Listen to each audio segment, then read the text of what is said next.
Okay. I think we're live. Hello. Wow. Hello. It's World Product Day. Hello. Hello Hello, from everyone. Hello. Good to see you. Wow. Hello. After three. On three. After three. 1, 2, 3. Happy World Product Day! Hey.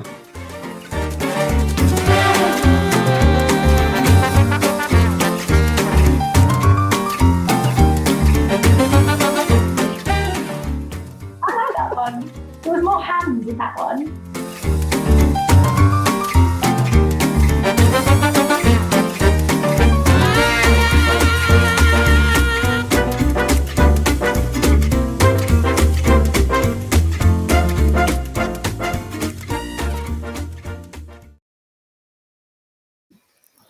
Hi and welcome, everyone. Very delighted to see so many of you joining already on our live streaming, and special welcome on World Product Day. My name is Anja, and I want to say moin moin to our local Hamburg product folks. Great, thanks for supporting us. And a warm welcome to all product managers, creators, UX designers watching us from all around the world today. Let us know where you're joining from. You can write in the chat at any time. Also, if you have questions to us or to our speakers, and we'll try to answer your questions as soon as possible. And when I say we, let me quickly introduce you to your hosts tonight.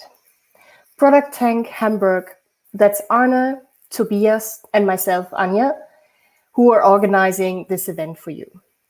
We will guide you through the next 1.5 hours, and are really excited about that. If you haven't heard about ProductTank or Mind the Product before, let me quickly tell you about the world's largest product community by product people for product people. Each of those markers on the map here stands for one local product tribe that shares, learns, and networks on a regular basis. And as you can see, there are a lot. But there are not only those local meetups in over 200 cities. You should also check out Mind the Product, the organization. You will find big conferences, jobs, trainings, and a lot of content for your personal growth. We also encourage you to contribute and get involved in the community. Speak at a product tank, like our speakers today. Host a local event at your company when this is possible again. Or create content and share it with your community. If you have questions about this, feel free to reach out to Arne, Toby, or myself. As you saw in the video, and we said earlier before, this is a very special day for product managers. Today, we're celebrating World Product Day. The first product tank happened 11 years ago already in a pub in London, where a few product people came together and were so excited that they're not alone out there. And since then, we're celebrating that this amazing community is constantly growing. This year, the party started at 8 a.m. already in the morning in New Zealand, and many insightful chats, talks, conversations, and learnings and networking. The party will end in about 8 hours in Austin, Texas. Thanks for your attention so far, and now I will over to our speakers, Alex and Eli. We'll have a Q&A session at the end of the talks, where you can ask all your questions. Arne, would you please introduce our first speaker? All right. Thank you, Anja. I'm happy to. Yeah, ever since we started ProductTank Hamburg, we have tried to include two perspectives in our creation. On one hand, we've always tried to bring international speakers to share their global perspective with us, but at the same time, we've always combined those speakers with members of our local community who are very close to us, who we also sometimes meet on a day-to-day basis. And one of those local community members is Alexander Schardt, who will be our first speaker today. So Alex and I first met actually over 10 years ago when we were both not even yet working as product managers. In fact, Alexander was my client back then. I was in an agency. And since then, he took quite a journey through various product roles, first as a product manager, and then also in several roles as a head of product in various Hamburg product companies. He will elaborate a little bit more about these. And also, Alex has been a very active member of our community for quite some years. So we are very happy today that you are here, Alexander, and that you will be talking about how finding your true product team can happen. Over to you, Alexander. Thanks a lot for the intro, Arne, and welcome everyone. Let me give you a short intro on where I worked before. Arne has already mentioned it. We met first at the Otto Group. I there worked officially in project management.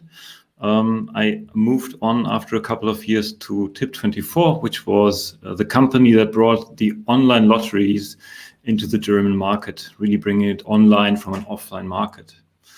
After a little more than 6 years, I became head of product at Deposit Solutions when I joined a very small fintech with just 20 employees. And 3 years later, when I left, we were growing to 300 employees already.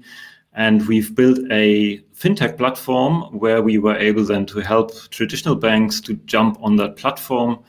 And with these integrations and partnerships, we were on the ground with large players like Deutsche Bank, Check24, or Fidelity funds. And there I was also able to observe them trying to transform to a much more modern organization, and which parts did work and which parts did maybe not work. And after 2.5 years, I'm director at product management at Engel Völkers. And as Arne has mentioned already today, I want to talk about how to find your true product team. Let's first take a look at what a true product team actually is. And when we look at companies out there trying to identify what they try to achieve, where they want to play, we see a lot of companies that do not aim to innovate at all. They are living in a much more cash cow mentality, where 2% increase in yearly revenues is sufficient. And they are not looking to come up with that new thing that will revolutionize the market or make their users a very different and stronger life. They are working on with what they have. This is obviously not a place where you need a product team to work for. And then there's the other side with companies that really try to innovate and come up with new and novel solutions to existing problems. And they usually, you can put them in two categories. The first one is what is coined as the feature team mode. There's management, executives, and they come up with features to put them on the roadmap, and the teams that are simply asked to deliver these roadmaps. That's feature teams. They are much more in a project mode than in a true product mode, where you would really try to work from the grounds up. And I would say that's a major part of a lot of companies working in that field. When we look at the rest of the companies where true product teams can actually happen, we see that they work in an empowered product team model, where they do not give features to build to the teams, but they come up with a strategy. They identify the problems. If they are able to work on these problems, they will reach where they want to be with their strategy. And they really go to the teams and give them problems, a small set of problems to solve.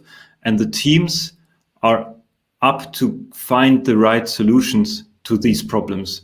Those teams are truly empowered. They usually consist, or traditionally consist, of a product manager, a product designer, and a couple of engineers.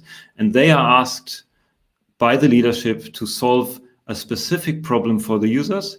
And they will find out, prototype, discover, and deliver solutions that have the potential to innovate. And this is the place where such a true product team, which is empowered, can actually live.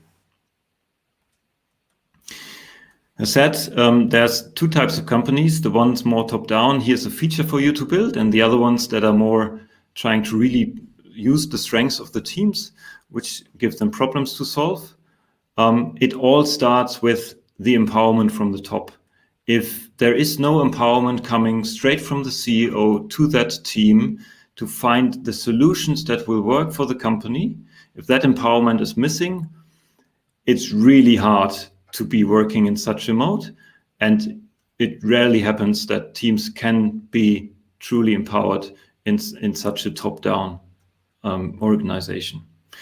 And that is why I encourage everyone to take a look at how the power game in that company is played and what the CEO is thinking. What's the thinking of the CEO in terms of power? And I have brought here two very contrasting but very traditional definitions of powers, both from sociologists.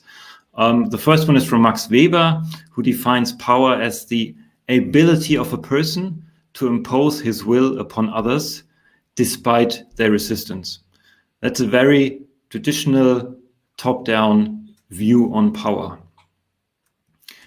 And there's another one from Hannah Arendt, who defines power as the capacity of a social system to mobilize resources to attain collective goals. That's much more we build a team, we build a social system that is able then to reach the goals we have defined for ourselves. As I said, to be empowered, you need the empowerment coming from top to bottom. You need the CEO to enable these true product teams. And if we look at the traditional definition of it's a top-down, you impose your will on others, that's very much the build this feature type of team. The idea what's best is coming straight from the top with details, and the team is asked to simply execute and not ask too many questions. Where if we look at the Hannah Arendt definition of build a social system that mobilizes resources towards a common goal, that's exactly what we believe is needed for an empowered team and needed for true product teams to live. So if you try to find your true product team, I encourage you to start from the very top, where this basic decision on how the organization is structured is taken. And that's by really trying to understand how the CEO is thinking.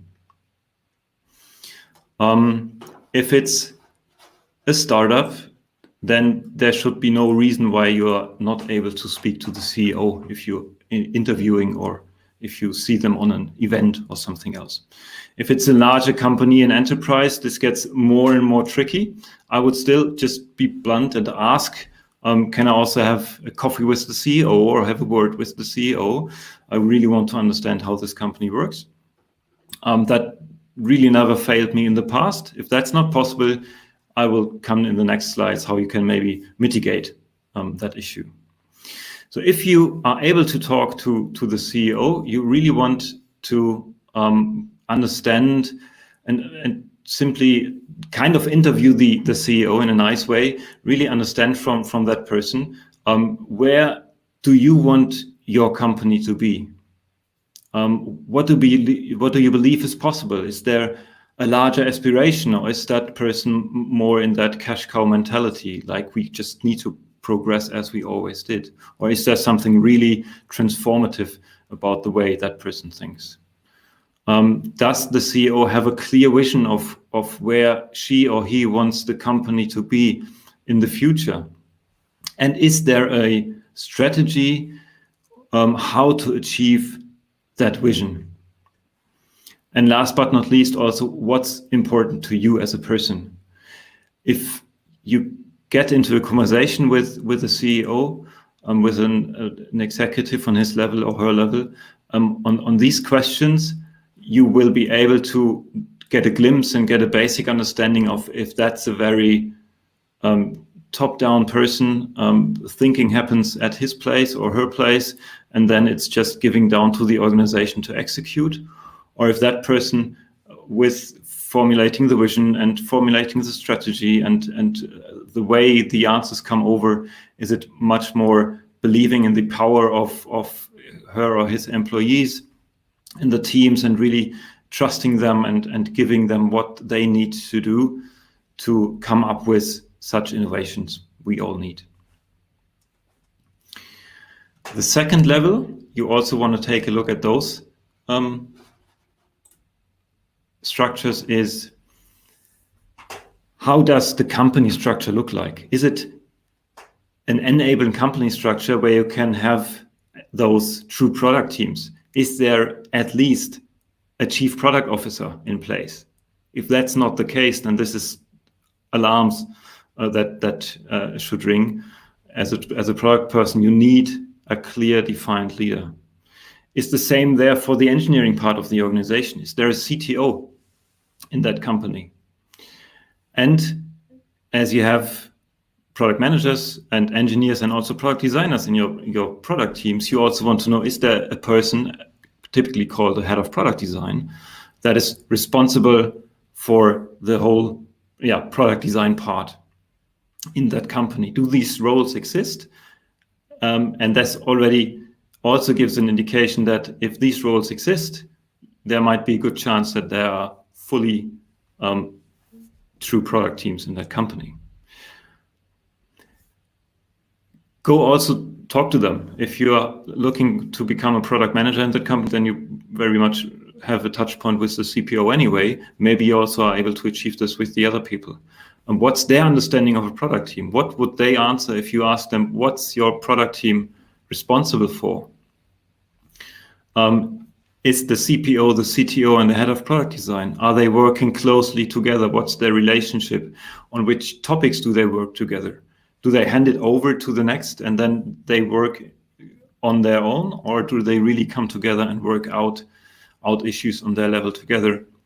And also be an example for the teams that need to work closely together. Are they considering themselves as the three people responsible for driving that product organization? And how are their goals that they have are connected to reaching the company vision? So what's their relationship with the CEO they probably all report to? Are they in a eye-level relationship with the CEO? So if you check this, you talk to the CEO, you talk to the next level, CTO, CPO, head of product design, and you have a good feeling, then it makes sense to understand how do the product teams are organized, how are the product teams organized, and how is success measured? What's the understanding of success? So you can interview with the potential team you're interviewing for to become their product manager, or you will be able to interview other teams as well during the process. What's something the product team would say, that's what we are proud of, and this is what we have achieved last week or last month. That's a milestone for us where we believe this is something we can be very proud of.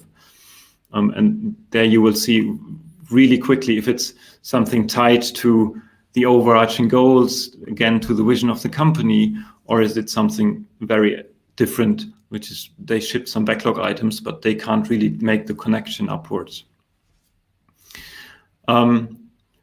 When are product teams considered successful? Is it moving metrics that have impact on reaching the vision, or is it just working in 1 week iterations and being able to ship something every week? How do they measure their success? Are the product teams aware of what success means to them and how they progress in their daily work? And how do they make success visible throughout the company? It's again the question of how connected are these product teams with the rest of the company. Is it a product organization that's hidden somewhere in the basement? Or is it really something integral that's considered not only from the product organization, but also from the rest of the organization as being able and responsible for driving the innovation? Because only if the product teams are able to pay back the trust they gained in the very beginning, they are able also to leverage that trust and get more and more trust and more freedom to experiment and come up with novel solutions to the problems they have been given to really be able to come up with innovations. So are those product teams really well connected within the organization, and are they visible to the rest of the organization? If you are able to get this picture or larger parts of it, your chances hopefully have increased a lot, identifying if that is a company that's on the way to the empowered product team model, or they are already there, or they will never get there. Too many product folks I talked over my career with is they got a very good and interesting feeling from the interviews, and once they started with the company, it just takes them half a day to understand how that company actually works. And that's something we all want to avoid, because that time is too costly. We want to find our best fit to where we as truly product people can support. And that's where true product teams have a chance to live in such an empowered organization. Once you are in such a situation in your current company, you have gained some basic trust, or you're already progressing in the empowered team model, or you started with a new company where you are asked to solve problems. So you have that initial trust. It's up to you and the rest of the team to really live up to that trust. First one, as I said, is empowerment needs to come from the CEO. If that's missing, then it's really hard to get there. But also from the rest of the organization, it needs to be given to you. And basically, if that empowerment is there, the whole team is asked to try out their ideas, to come up with solutions to the problems. The second one is diversity. You want every team member to contribute their different ideas. You have different people, you have product managers, product designers, software engineers. They have worked in different environments, in different cultures, in different companies. They have been trained differently. You want to have all of that in the team actively contributing to put their ideas out there and give them to the team, or name them aloud for you as a team to be able to really leverage on the ideas you have. If you have people contributing wildly, that's the best situation you can have, because the product designer is looking very different at product manager is, and the engineers also look very different to it. And you want all angles to have in the team. So what you want to do here is that you really include in the coming up with new solutions and new ideas in the discovery part of your work, as well as the executing then and really delivering stuff in the delivery part of your work. You want everybody to be active and engaged. As you are in the delivery part as a product manager, you want your engineers especially also be active in the discovery part. Everybody can contribute. The third one is psychological safety. You not only want that everybody has a chance to have an idea, but you also want everybody to articulate her and his ideas. So you as a product manager and with the rest of the team, you want to have a situation where you really feel you can talk about everything off work and on work. You want people to not feel laughed at if they put out an idea they have. They might think themselves it might be ridiculous. What you want is you want to be creative. You want everybody to say out loud what they think, and you want the ideas being put on the table so you can discuss them with the team and then go check them out with users and prototypes. So you want everyone feel safe enough to be able to put out ideas, even though they might sound ridiculous in the very beginning. How you do that? You're humble. You're doing your dailies and retros and plannings, hopefully, anyways. You also want to have a beer on Fridays to congratulate yourselves if you have achieved a success or the hard work and time you've put in. You also want to meet for lunches once that's possible again. And you also want to talk regularly with everybody on work topics. And it's also okay to talk about off-work topics, because this is really where we have their private life being coming into our work life and mingle all of that, and then everybody feels this is a team I can trust and I can put my ideas out in the wild with them.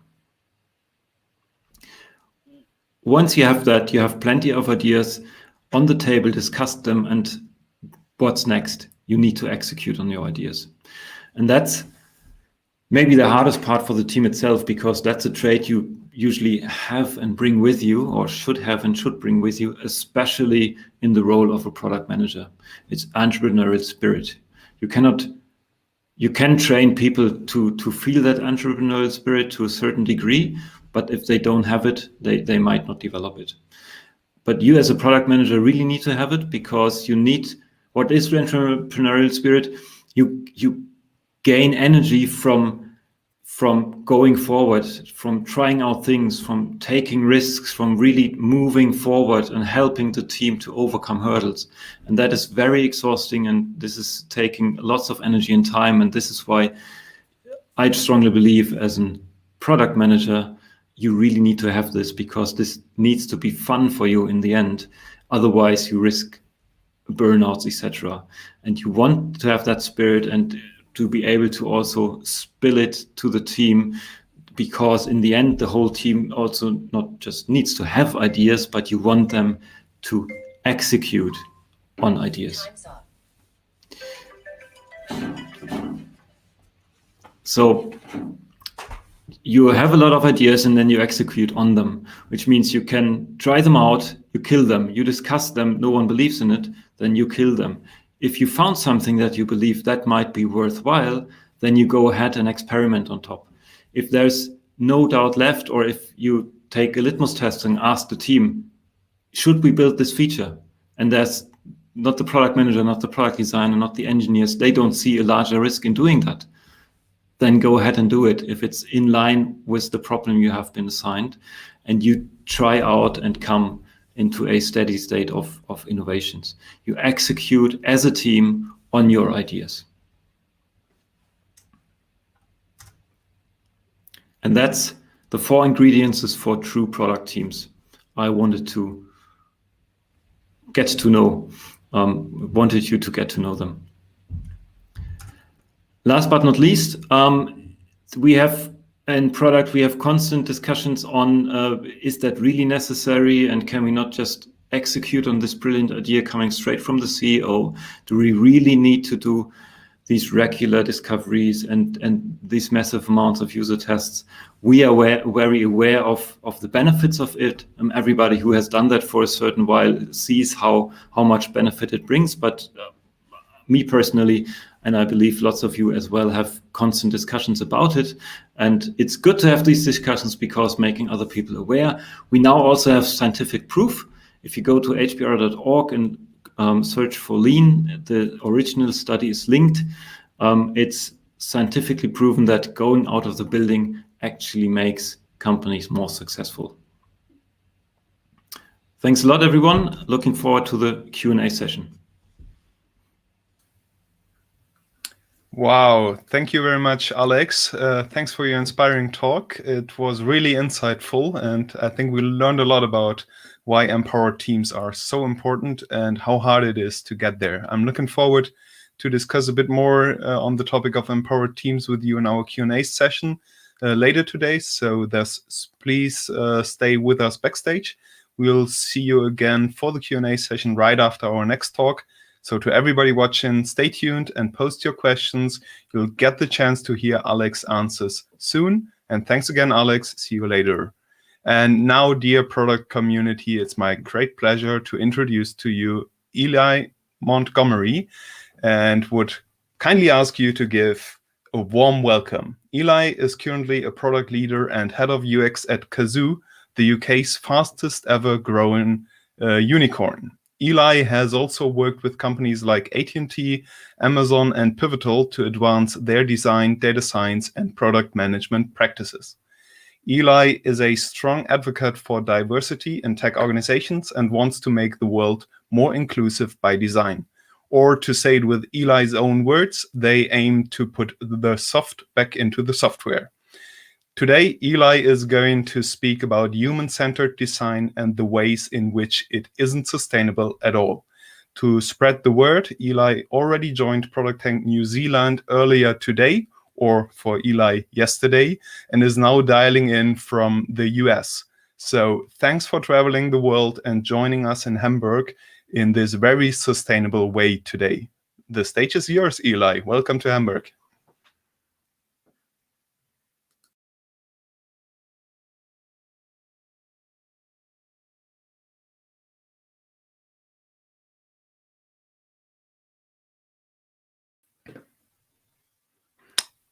Eli, excuse me, you're still muted. You need to unmute yourself.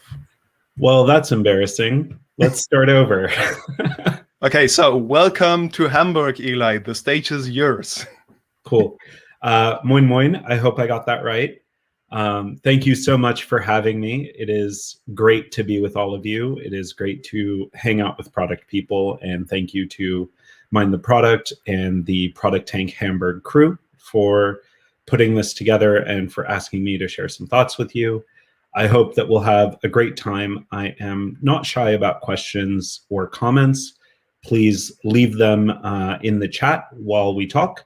Feel free to, if you have anything that you notice or if you have any questions about anything, just pop them in the chat and we'll get to them in the Q&A. I would love to hang out with you afterwards and answer some of your questions. So today's talk is about moving beyond human-centered, and we're going to talk about how the world is fucked and what we can do to unfuck the world by using a bigger lens. So the reason the world is fucked is because of people like us. Not just people like us, but partially because of people like us. And we'll talk a little bit about that in just a second, and we'll see what we can do about it. So thank you for the warm introduction. I'll just run through this really quickly. I am the head of user experience at Kazoo. For those of you currently in Germany, you will be able to possibly buy your next car using Kazoo by the end of this year. I work with product and design leaders as a coach on the side, and I like building awesome teams. If you are interested in more of my work or a specific resource guide on this talk on product ethics and sustainable design, you can check me out at blossomat.work. And let's get into it. All right, so Victor Papanick is somebody that many designers know of, but not as many product managers know of. And I think this is something that I'm trying to change by quoting Victor a lot whenever I talk to product managers, because one of the things is, Victor wrote a book called Design for the Real World. And I think we live in a time where the world is increasingly defined by software. And we have a responsibility to understand what design can do, both positive and harmful.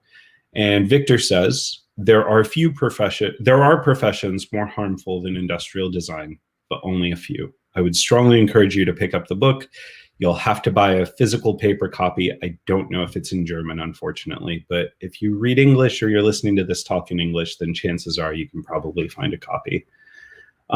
So one of the reasons that human-centered design is harmful is because of the way we've been taught to think about it. We tend to think of human-centered design as design for Mary, who has a certain set of behaviors and a certain set of demographics and a certain set of needs and goals. And these assumptions that we make are very easy to throw down and design for. But who is Mary? Who are the people like Mary, right? So this is an affluent person who seems, to have quite a few things that maybe you didn't grow up with, right? Like a house cleaner or 3 nights a week of takeaway. And personas are one of those tools that served a purpose when we were first starting to talk about understanding the customers and the users that we're designing for, but don't really add as much value today in an increasingly diverse world. And the whole model, if you will, of human-centered products is built on this chart, right? This chart or something like it is probably something that you've seen, right? And you're encouraged to cut a thin slice across all of it and like be a little bit meaningful, somewhat delightful, more desirable, a little bit more useful, and at least, at the very least, be usable, right? And that can be really helpful, but at the same time, this particular mental model has taught us to craft products that help people turn off their brains. By building products in this way, we're at risk of inadvertently surrendering a little bit more than we bargained for. And I'll tell you what I mean. Usable products can make us a little bit thoughtless. Useful products could make us wasteful. Desirable products can be addictive. Delightful products can be frivolous. And if we're getting all our meaning from digital products, it could make us self-centered. Instagram, anyone? So interaction design and the way that we've done it for the last decade plus has really built this idea, this concept of human-centered design. And I think that when we start to take a look at it, it's not working as well as we had hoped. But that's okay, because we can fix it. So let's take a closer look. In 2011, Mark Andreessen published an article in the Wall Street Journal about how software is eating the world. And I'd say that in 2011, that was probably true. In 2021, software is the world. Increasingly, our world is defined by digital products that are everywhere. They're ubiquitous. Even now, I'm using a variety of applications to have this chat with you in Hamburg right this second. Software is the world. 7 of the 10 largest companies in the world are tech companies. Amazon today announced that they're acquiring MGM Studios. So, software companies are moving more and more into our everyday life in ways that we couldn't necessarily expect or anticipate 20 years ago. But that does increase the burden of responsibility on us to think about what good design is and means in a context where ultimately we hold the keys to the future as product people.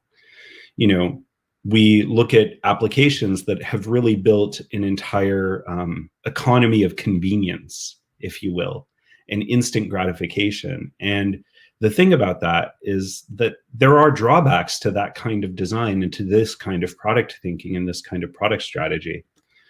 The more something is tailored for the particular likes, dislikes, and needs of one target population, i.e. affluent people with disposable incomes and, high net worth, the less likely it'll be appropriate for others, people who don't have that kind of income or who don't necessarily have the same access to a certain quality of life.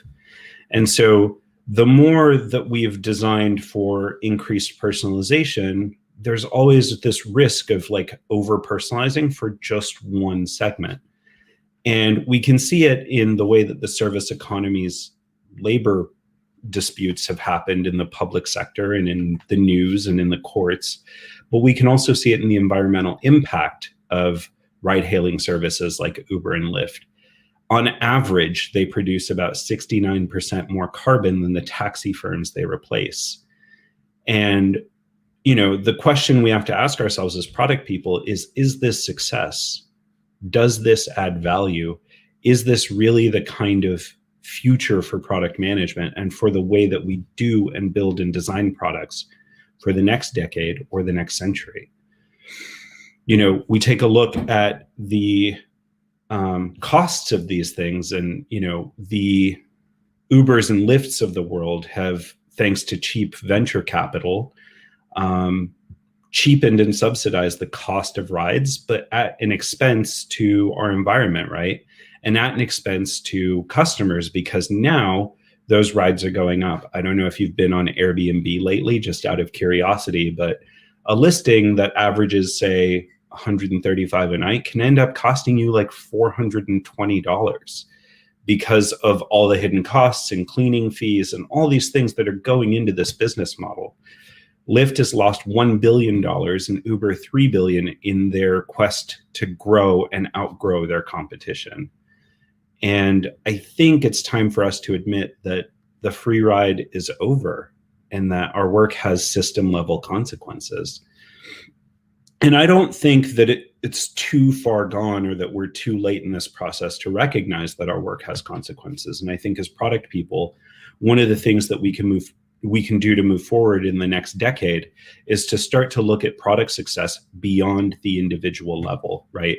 It's more than just a single transaction. It's more than just this particular customer satisfaction score. It's more than just that positive review. We really need to look at the system as a whole and make sure that we're designing equitable services for everyone. Sometime in the last decade, we decided that products for people could mean that products were people. And sometimes people lose. I'm going to pick on DoorDash just now, who actually is known for driving up the cost of local business by listing themselves and their phone numbers and their virtual phone numbers as the default phone numbers if a small business doesn't have a Google listing. And there are resources and links to this on my blog. And if you are a Substack subscriber, you can check out themargins.substack.com. So the article is called DoorDash and Pizza Arbitrage. And what they noticed is that DoorDash was essentially getting itself listed as the phone number for a small pizza business, and customers were calling in to complain about the cost of their pizza or that it was cold. And this is a restaurant that explicitly didn't offer delivery. And so what ended up happening is they found out that DoorDash was essentially subsidizing the cost of those pizzas to customers to draw down the prices so that they would buy them online from DoorDash in an effort to conquer that business and steal it away from the small business that was listed online. And these are the kinds of product decisions that are not just morally bad and shady and horrible things that we shouldn't be doing, but they're also bad business, because when you look at the numbers are actually pretty simple. If you're spending spending 450 million to make 900 million, it's not great. If you're Grubhub and your revenue is 360 and you lose 33 million on that, that's also not great. And if you're Uber Eats, you're spending almost time and a half the money, right, to make 734 million. You're going to lose $1 billion to make 734 million. It's the kind of cheap venture capital like world that has made building products easier to do, but it's not really adding value, and everyone loses in a situation like this. The restaurants have higher costs, the drivers have less job security, the customers end up seeing lots of fluctuating costs and instability in their market. And the way that we bet on good investments needs to change. The way that we think about great products and product success needs to change if we're going to see another century of product.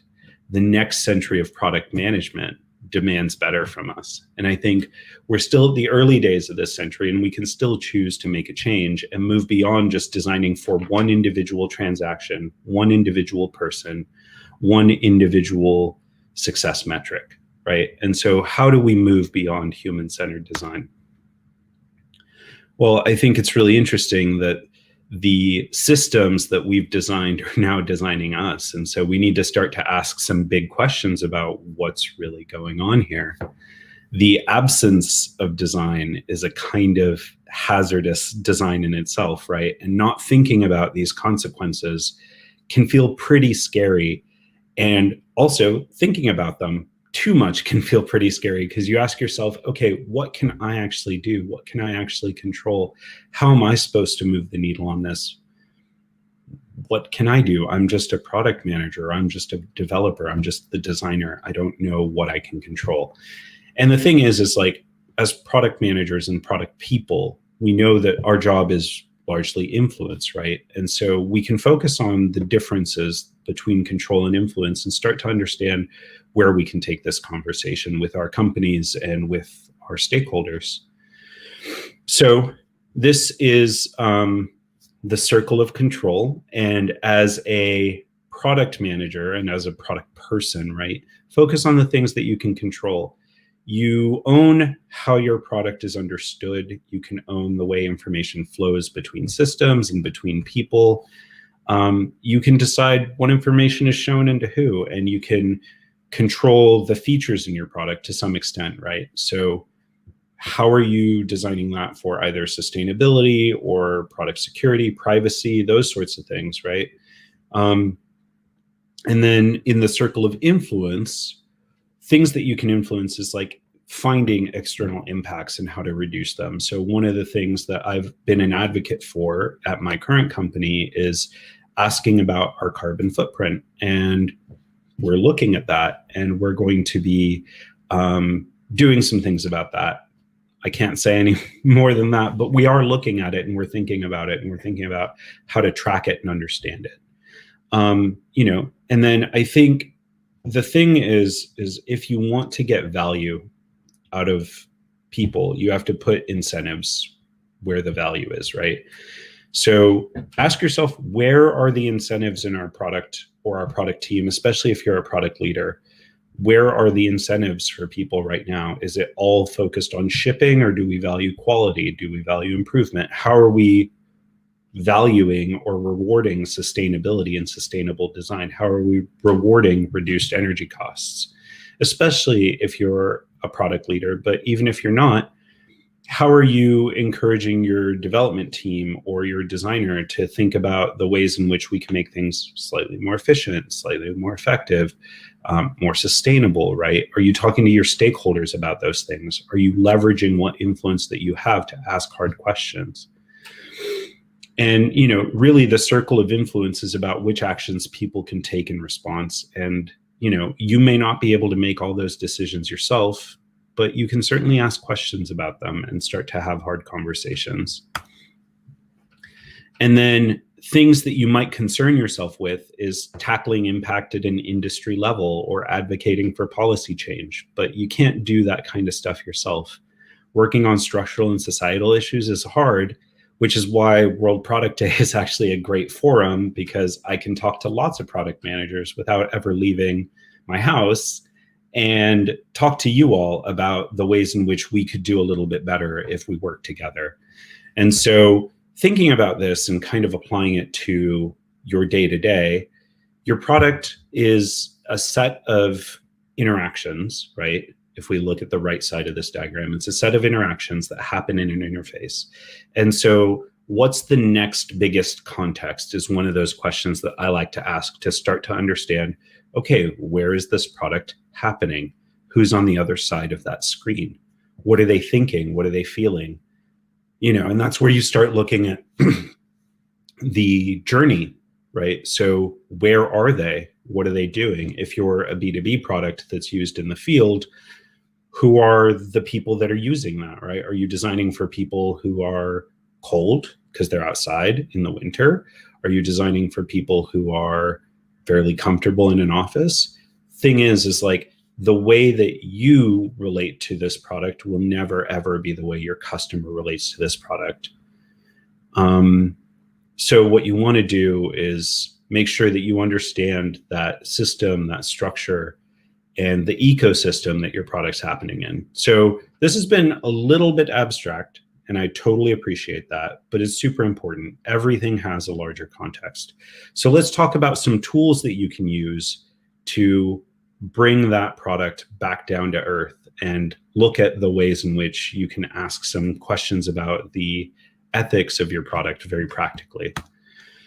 Lucky for me, Teresa Torres has this JID Framework, and if you Google Teresa Torres JID Framework, you will find exactly what she's talking about on her website. But Teresa is looking at justice, equity, diversity, and inclusion all together.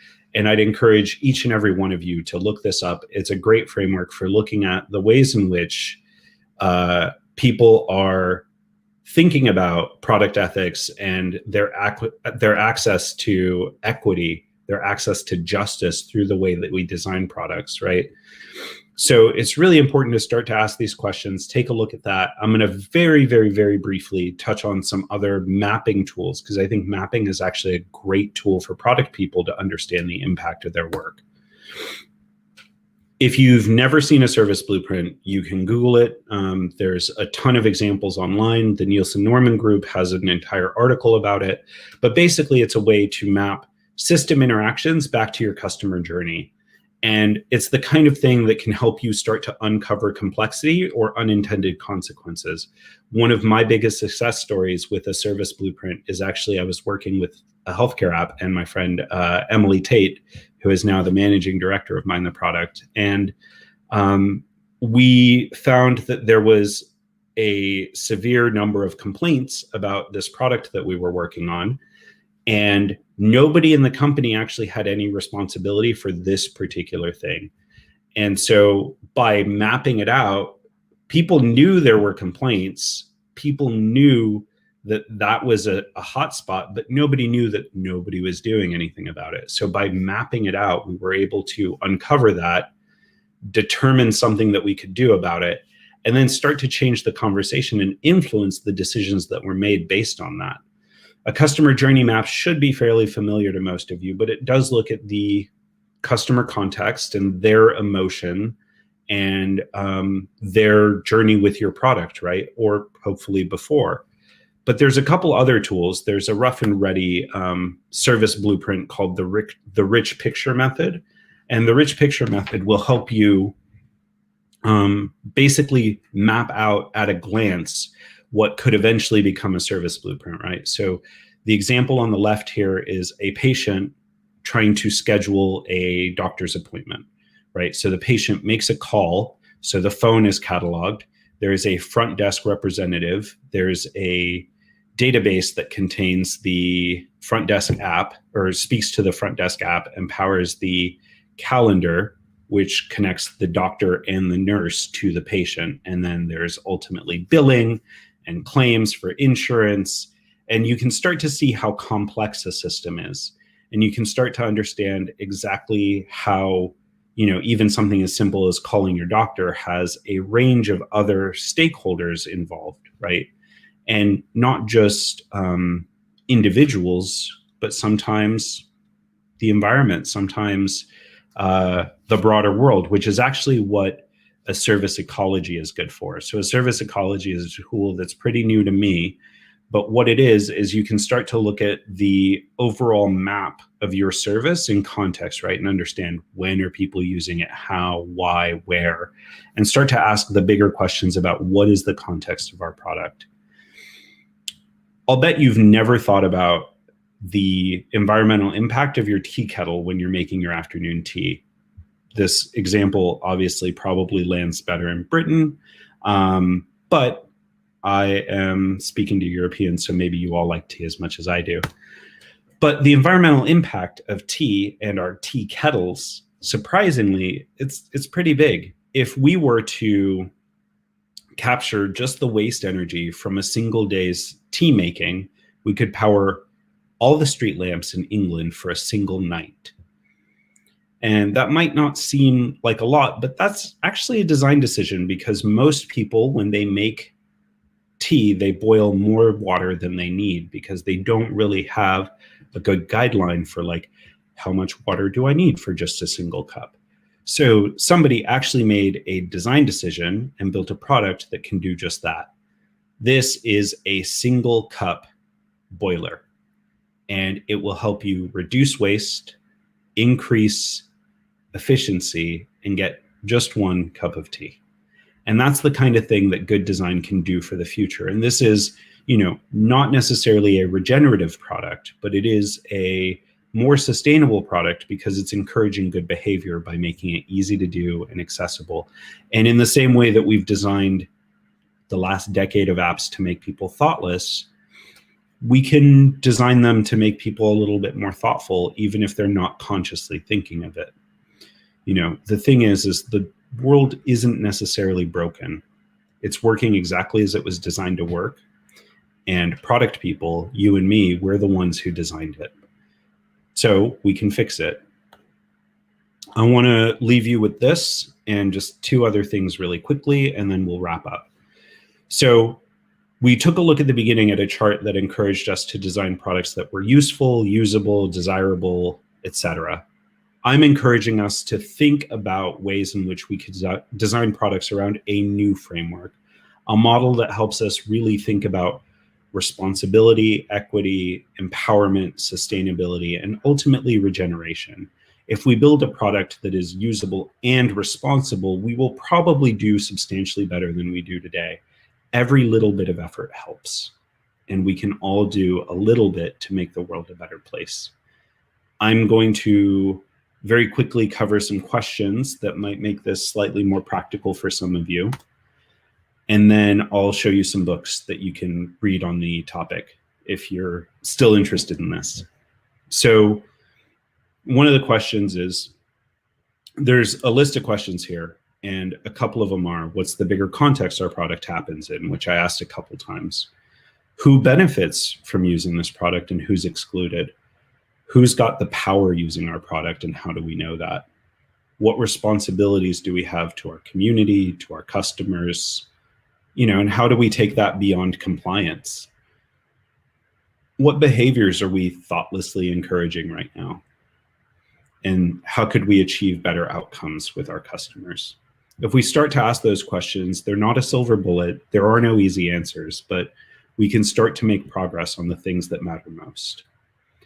If you're interested in this talk, product ethics, sustainable design, or the future of product development, I'd encourage you to draw from any number of these books that have helped me really think about these issues a little bit more critically and challenge myself to really make better decisions as a product person.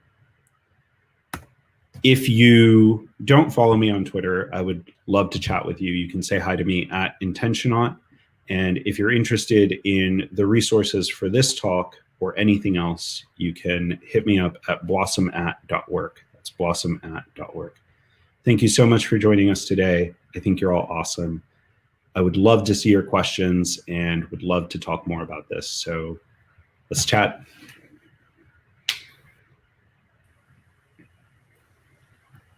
Wow, thanks for a great talk, Eli. I do think that's a really important topic to think about, and you triggered us to reflect on the impact of our work towards the environment or towards the bigger systems around us. So thank you very much for joining us today and motivating this important topic, Eli. And now, ladies and gentlemen, it's about time to kick off the Q&A session.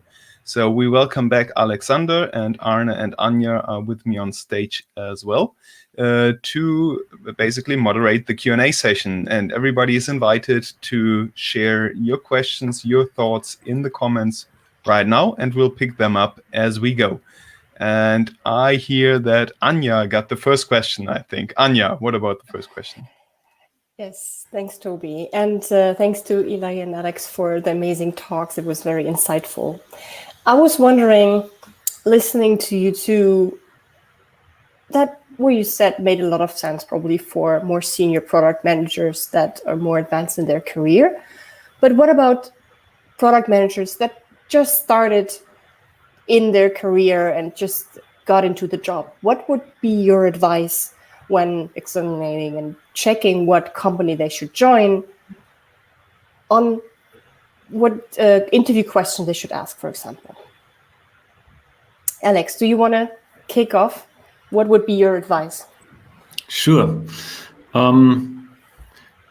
As I just said in the minutes before, is I don't differentiate between more experienced or less experienced people in terms of assessing the company they are looking at or the people they are interviewing with. Of course, if you have lived a couple of years in product management, you might know your way around a little better.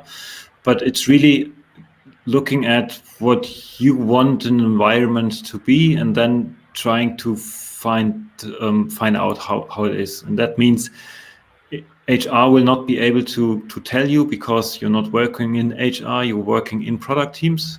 So go and ask your potential colleagues or the team you're hiring, you're being placed in. But also really try to identify how your boss and the colleagues of your boss are thinking and empowering or not empowering their people, how the collaboration is, and really try to work your way up to the CEO, to the very top, because that person has the most power to really change the organization to a better or to a worse, and really try to identify on all levels. And that can be in the interview process, or you meet people at an event, or you look up videos where they are talking about stuff. Of course, that's different. The more private the conversation is and the more direct, the more open it will be, and that's always worth doing it. But I would say, really invest time in this and start building your network early on. So the more, the larger your network is, the higher the chances is that by coincidence you stumble upon a person you really want to work with, and then you can get into a conversation. That makes sense. Thanks. Eli, what do you think? I think there's two sides to that question, in that for young and or slightly less experienced product managers, you really want to understand your craft and what's required of you. Like, hands down, without understanding and developing a sense of your craft, you won't know how to understand what other people value. So it's really important to read books, but spend time with other product managers and ask them, how do you measure success as a product manager? It's a really great way to learn from other people and just see which of those answers resonates with you and really start to understand it. And then when you're interviewing and you are in that power imbalance of being a little bit more inexperienced, ask other people how they measure success, right? It's one of those things that like says a lot about a person. And even if you have no experience in product management, where do they go to? Do they go to the team? Do they go to culture? Do they go to customer outcomes? Or do they just go to, well, we shipped this thing and we shipped this thing and we shipped that thing? Really listen to where people put their value. And if you listen to where people put their value, you'll have a good sense. Now, it won't work every single time. You can't correct, you can't always course correct for assholes who will take advantage of you and tell you what you want to hear. You can't always do that. But what you can do is set yourself up for success. And I'd encourage younger product managers with slightly less experience, or just people who are switching careers, right? Interview other product managers, interview for lots of jobs, and ask people that question. How do you measure success? What does good look like to you as a product manager? What does a great product team look like?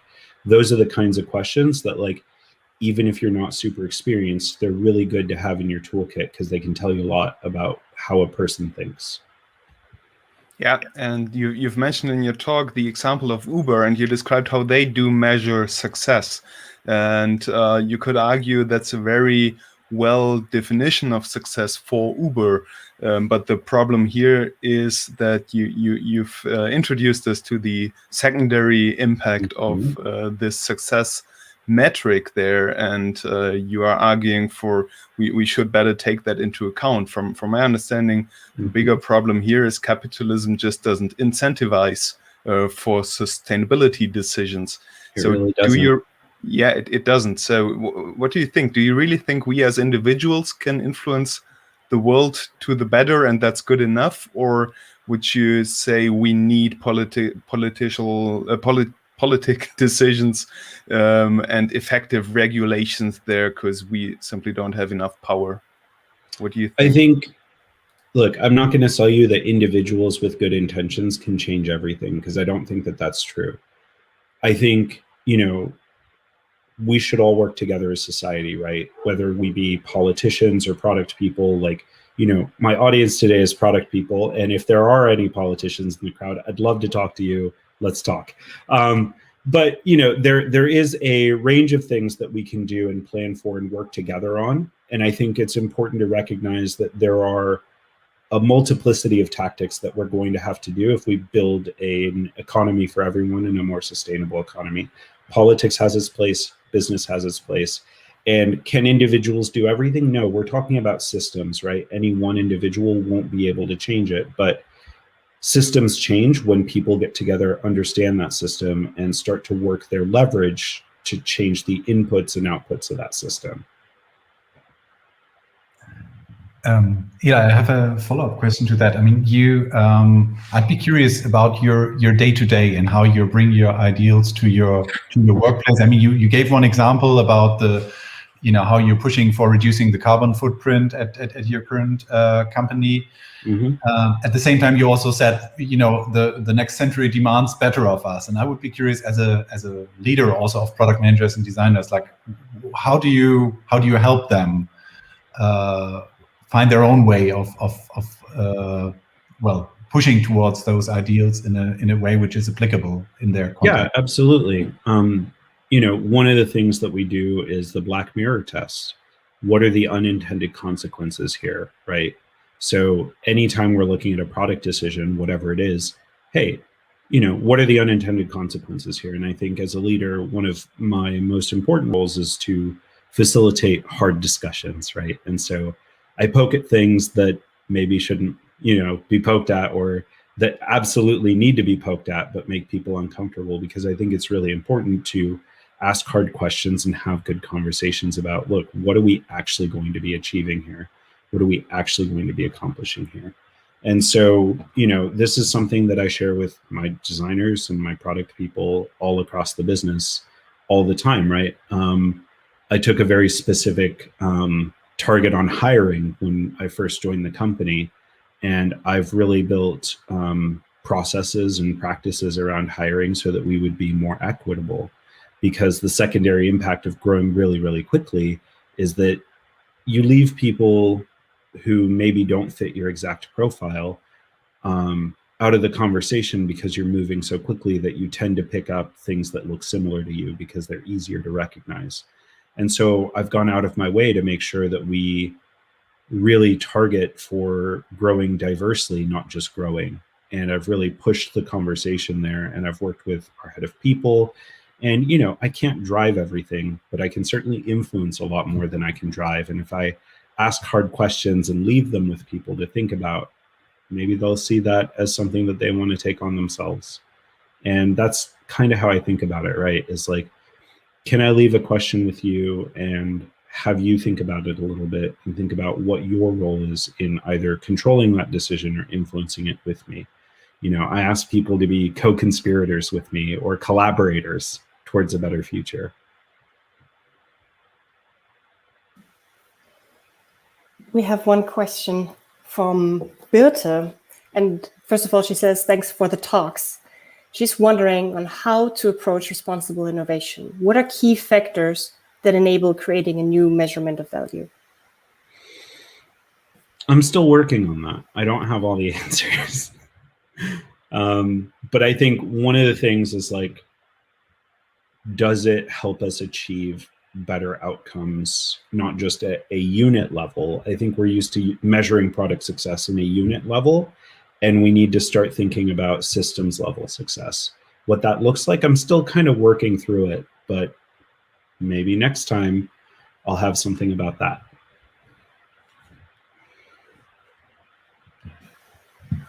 Then maybe let's pick up the next question from Patrick from our Hamburg community. And he's also thankful for the great talks. I couldn't agree less. And his question is, so what's your advice? And I think it was towards Alex, because it was posted earlier today in the session. So what's your advice of how to define the right question to put forward to the team, especially in larger organizations where a large number of teams are independent? So that's maybe a question about alignment towards a shared goal. So what's your thought there, Alex? Yeah, I'm not sure if I get the question 100% correct. Maybe Patrick can rephrase it. Otherwise, I also understand it says where teams are interdependent. So of course, empowerment does not mean you're empowered to act on your own. It's always in the in the set of what the company is trying to achieve. And that's why I try to make the point that not only the trust needs to come from the very top, from the executives, but with empowerment is also meant you need a clear vision that everybody can support and buy into, where you want to be at a company, how you want to change the environment, the people around you. How does the situation look like in 10 to 20 years from now, and what's your part in it? And then a clear strategy. So it's nice to have a picture where you want to land at, but you need a map on how to navigate towards that. And that should be aligned, and every team should be very aware of that. And that it I would say depends on what tool or framework you like to use most. Could be OKRs to make sure that you have that alignment dribbling down to the rest of the product teams that really need to be aligned. Could be also another method. In the end, what you want to do is, if you have one problem being tackled by multiple product teams, then you want this to be a conscious decision and not by just missing what the other team did. So if you want to increase your chances to come up with innovations, you might put 2 or 3 teams to the same problem, tackling it from different sides. Or you cannot afford that because you're still a very small company, then you really make sure you just have 1 or 2 problems to solve for the team or teams, because otherwise everybody's being distracted too much. So with alignment, empowerment does not mean empower them to work in isolation, but it really means very much that they all pay into one goal along the problems the leadership of the company has defined, that these are the right problems to be solved at this very moment.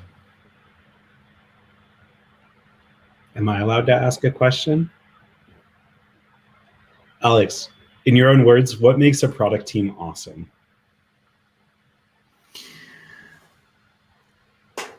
When I look back at my career, what made us as a product team feel awesome was that we were having a clear set of objectives, the freedom to work towards them, however we believe is the right thing.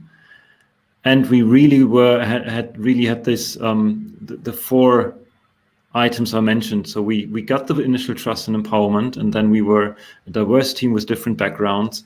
We were absolutely a strong team that was able to really talk about everything, and we were all executors. So we really small team, able to have a big impact on the whole organization. And it started with clear objectives and goals and empowerment, but the team itself really was a team.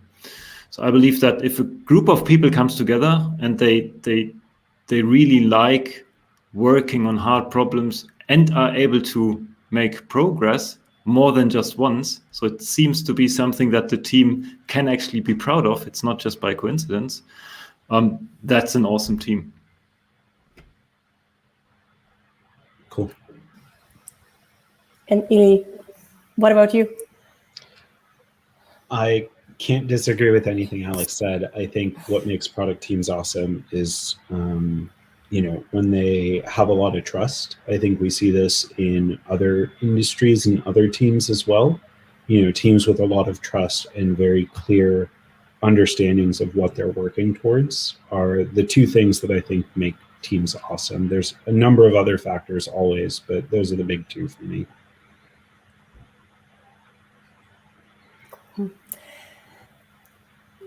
One thing that I was wondering and just anticipating during your talks, there might be listeners, product managers that are watching us right now that figured first, oh, I'm not working in an empowered team or in a company that forces empowered teams, and my product organization is not really sustainable. And they might wonder now, do I have to look for a new job?